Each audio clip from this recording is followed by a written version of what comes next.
ขึ้นนั้นมันเกิดขึ้นเพราะเหตุอะไรพวกเราก็บ่นกันอยู่ตลอดในกรุงเทพมหานครหรือเมืองใหญ่ๆเราก็บ่นกันอยู่นี้มลพิษอากาศไม่ดีอย่างโน้นอย่างนี้แล้วใครเป็นคนให้มันมีมลพิษทั้งหลายเกิดขึ้นใครเป็นคนทำสัตว์โลกทั้งอื่นมันเข้ามาทำก็พวกเรานี่แหละทำให้มันเกิดมลพิษขึ้นสร้างขึ้นมาเองทำขึ้นมาเองแล้วก็มาทำลายตนเองมาทำให้ตนเองมีความทุกข์เราเรียกว่าเราสร้างขึ้นมาเพื่อทำลายตนเองเหมือนกับยาพิษยาเบื่อยาเมาทั้งหลายยาผีบ้าอะไรก็แล้วแต่ยาม้ายาเมื่อมันคนเรานี่แหละมันทำขึ้นมาทำลายตนเองมันไม่ใช่สัตว์เดรัจฉานมันทำมาหรอกมนุษย์นี่แหละทำขึ้นมาเพราะเขายังไม่ได้เป็นมนุษย์เขาเป็นคนอยู่เขาเป็นคนอยู่มนุษย์นั่นเขาเรียกว่าคุณมีศีลห้าเหมือนเราสมาทานเมื่อกี้นี้เขาเรียกว่ามนุษย์ธรรมมนุษย์ธรรมนั้นมีธรรมตั้งอยู่ในตนแล้วเขาไม่ขายดอกยาจำพวกยาพิษยาเบื่อยาเมาทั้งหลายเขาไม่ขายมนุษย์เรียกว่าคนเขาขาย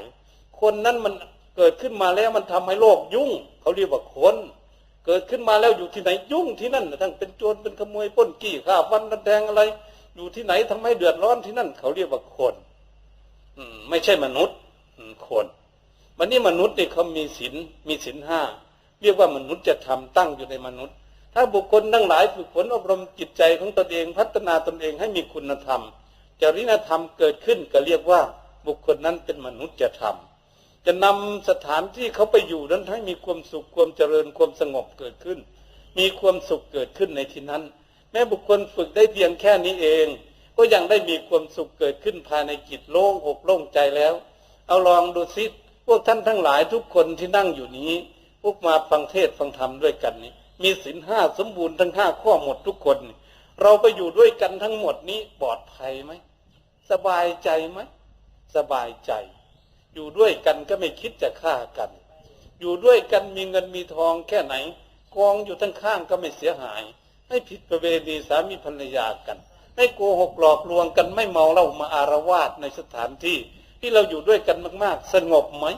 สงบมีความสุขไม่กลัวกันนั้นอยู่ด้วยกันแบบความสงบสุขก็เรียกว่ามนุษย์จะทำตั้งอยู่ในมนุษย์ที่แท้จริงนี้เพียงศีลห้าเท่านั้นถ้าบุคคลเรามีสติปัญญาเฉลียวฉลาดค้นคว้าหาเหตุผลสิ่งอื่นที่ละเอียดลึกซึ้งเข้าไปจากศีลห้านั้นพวกเราก็จะเห็นในชัดหน้าตาของกิเลสที่หมักหมมสะสมอยู่ในจิตใจคือความโลภะอะไรจะเกิดขึ้นว่าจะมีความทุกข์ความเดือดร้อนเกิดขึ้นถ้าหากเราโลภะเอามากๆคอร์รัปชันเอาของคนนั้นคนนี้จะแย่งชิงเอาคนนั้นของคนนั้นคนนี้มาเป็นของตนหมดอย่างเราก็มองเห็นได้ชัดอันโลภะนี่ทำให้โลกเดือดร้อนวุ่นวายทั้งโลกอยู่ที่ไหนเราก็จะเห็นชัดเกิดขึ้นมาภายในจิตใจของพวกเราเราก็รีบดับมันเสียถ้ามารีบดับก็เรียนรู้โทษของมันเท่านั้นเองไม่ได้ไปดับมันหรอกเราเรียนรู้ทุกอย่างแล้วโทสะมันเกิดขึ้นหงุดหงิดภายในจิตของพวกเรานั้นมันเกิดขึ้นมานิดๆมันกำลังโกรธเราเกิดพยายามที่จะศึกษาให้รู้ว่าสิ่งนี้มันจะเป็นพิษเป็นภัยเกิดขึ้นในอนาคตเราก็เรียบพยายามกับคนฉลาดให้รู้จักเหตุผลวิธีระงับความทุกข์เกิดขึ้นในจิตใจของตนพวกเราท่านทั้งหลายทุกคนก็มีเหมือนกันแต่บางบุคคลนั้นโลภะน้อยแต่โทสะก็มีมาก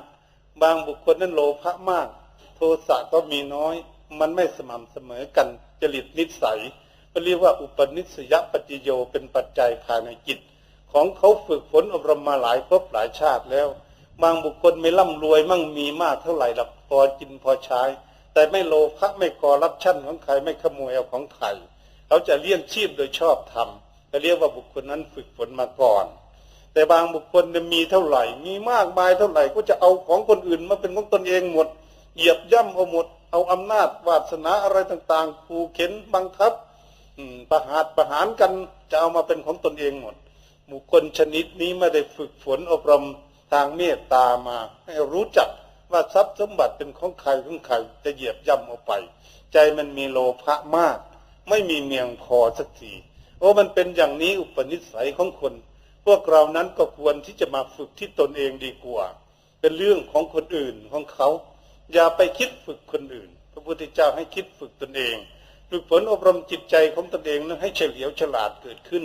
ให้รู้ว่าสิ่งทั้งหลายเหล่านี้เป็นพิษเป็นภัยเป็นไฟไหม้หัวใจสัตว์โลกทั้งหลายพระพุทธองค์จึงทรงสั่งสอนไว้ในอดิตตปริยายสูตรว่าราคะขินาโทสะขินาโมหขินาไฟคือราคะไฟคือโทสะไฟคือโมหะไฟสามกองนี่แผดเผาดวงใจของสัตว์โลกทั้งหลายไม่มีดับถ้าหากไม่ศึกษาให้รู้ให้เข้าใจแล้วลดละปล่อยวางไม่เป็นไม่ทั้งวันทั้งคืนอยู่ตลอดเลยทีเดียวราคะก็คือโลภะนั่นเองเพราะเขามีความรักก่อนเขาจึงอยากได้ของสิ่งเหล่านั้นโลภะก็ติดตามมาโทสะจะเกิดขึ้นก็หวงแหนในสิ่งที่ตนเองอยากได้และเมื่อไม่ได้สมหวังต้องเกิดโทสะลุกลามขึ้นมาภายในจิตทำให้แผดเผาจิตใจของพวกเราอยู่ก็มันก็เป็นไฟมันทุกข์โมหคินาไฟคือโมหะคือความหลงเรานี่ไม่เข้าใจสิ่งเหล่านี้ทำให้ใจของเรามีความทุกข์เราไม่เข้าใจใจของเราไม่รู้โทษของมันเมื่อไม่รู้โทษของมันมันก็เหยียบย่ำจิตใจของพวกเราสิเพราะเราหลงเข้าไปเมื่อเราหลงเข้าไปในโรงขายเหล้าขายยาเสพติดทั้งหลายอย่างนี้แหละเมื่อหลงเข้าไปเท่าไหร่แล้วก็หมดสตางค์เท่านั้นทุกข์ก็ไปเท่านั้นหลงอบายมุขทั้งหลายดังได้กล่าวมานั้นเราคิดดูสิหลงเข้าไปในการพนันต้องหมดเงินเข้าไปเรื่อยๆอยู่อย่างนั้นนี่คนหลงเพราะจิตใจของเราหลงก่อนเมื่อหลงก่อนแล้วเราก็หลวมตัวเข้าไปทั้งตัวถ้าไม่เกิดมั่วสุมลงไปก็ทำให้ตัวเองเกิดทุกข์ขึ้นใครละเป็นธรรมให้พวกเรามีความทุกข์ตัวของเรานี่เองยังไม่ฉลาดเราก็เดินเข้าไปหาในสิ่งที่นำให้เกิดทุกข์อยู่ตลอดสุดแล้วเราก็ไม่มีสุขจนเฒ่าจนแก่ตายไปเฉยๆแต่เสียประโยชน์ชาติเกิดขึ้นมานี่เสียประโยชน์เปล่าถ้าหากพวกเราท่านทั้งหลายไม่แก้ไขใครจะแก้ไขให้พวกเราต้องฝึกฝนอบรมตนสิสติปัญญาของตนให้เฉลียวฉลาดฝึกฝนอบรมจิตใจของพวกเราให้รู้เท่าทันในโลกนี้ในเรื่องอย่างนี้เรื่องกิเลสเหล่านี้มันอยู่ที่จิตของพวกเราก็ควรที่จะปลดเปลื้องภายในจิตของพวกเราทำไมจึงจะปลดเปลื้องได้ทำอย่างไรจึงจะปลดเปลื้องได้ก็ต้องซ้อมจิตของพวกเราด้วยสติปัญญาสอนจิตว่าสิ่งนี้แหละทำให้เราทุกข์ทำให้จิตใจของเราทุกข์เหตุเกิดขึ้นอย่างนี้แหละผลออกมามีความทุกข์อย่างนี้ถ้าหากจิตใจของพวกเรายอมรับรู้ว่าสิ่งนี้จริงๆทำให้ทุกข์มาหลายเที่ยวแล้วเหมือนบุคคลทำให้เราทุกข์เหมือนกันคนนี้แหละทำให้เราทุกข์มาหลายครั้งแล้วจิตใจของเราบอบช้ำกับบุคคลนี้มาหลายครั้งแล้วเราก็ยอมรับได้อารมณ์ที่เกิดขึ้นภายในจิตของพวกเราก็เหมือนกันว่าสิ่งนี้แหละเราคิดขึ้นมาเมื่อไหร่เราทุกข์เมื่อนั้นคิดเมื่อไหร่ก็โกรธเมื่อนั้นคิดเมื่อไหร่ก็อิจฉาพยาบาทเมื่อนั้นคิดเมื่อไหร่ก็ใจเศร้าหมองเมื่อนั้นไม่มีความสุขอะไรเมื่อใจของพวกเรายอมรับสารภาพเขาก็จะละจะปล่อยวางทิ้งของเขาเองเพราะเขารู้เมื่อจิตใจของพวกเรารู้แล้วเรียกว่าจิตรู้เมื่อจิตรู้กองสังขารทั้งหลายรอบข้างของพวกเราเดินไปไหนมาไหนเห็นคนดีคนไม่ดีก็ดีเห็นสิ่งนั้นผุพังก็ดีเห็นสิ่งนี้เกิดขึ้นก็ดีสิ่งโน้นสิ่งนี้เหมือนเราเข้าไปในเซ็นทรัลไดมารูในร้านค้าต่างๆที่มันมีของสวยหรูอะไรต่างๆนี่เนี่ยถ้าเรารู้จักสิ่งเหล่านั้นเราก็รู้จักประมาณทันทีว่าสิ่งนี้ควรหรือไม่ควรไม่วิ่งเต้นกับแฟชั่นของเขาหลอกลวงเขาเรามาใหม่ๆนี่ไม่ไปแล้วจิตใจของบุคคลนั้นรู้จักประมาณรู้จักพอดีเกิดขึ้นเพราะเขารู้ในสิ่งนั้นทันเหตุการณ์ในสิ่งนั้นได้ใจของพวกเราก็มีความสุขเพราะเขารู้เหตุฉะนั้นพวกเราท่านทั้งหลายที่เป็นนักปฏิบัติพระพุทธองค์ทรงสั่งสอนให้ฝึกฝนอบรมจิตใจอย่างนี้แหละ